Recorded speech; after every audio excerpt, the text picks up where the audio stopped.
বর্ষা নেমেছে বৃষ্টি আর নেই থেকে মেঘের গর্জন আর বিদ্যুতের চমকানি পড়ছে শিলং পর্বতে ঝর্ণার জল বেড়ে উঠল কর্ণফুলী নদীতে বন্যা দেখা দিয়েছে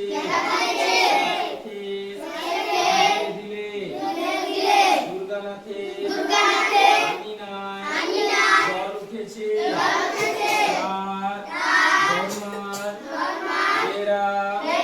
ভেঙে গেল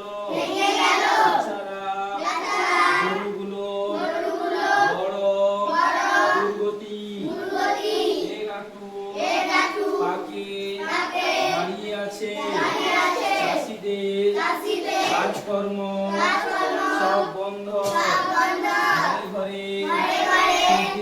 সর্দি কাশি কর্তাবাবু বর্ষাতি করে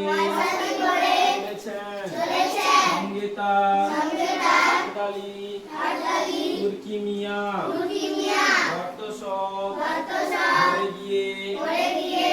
বাসা হলো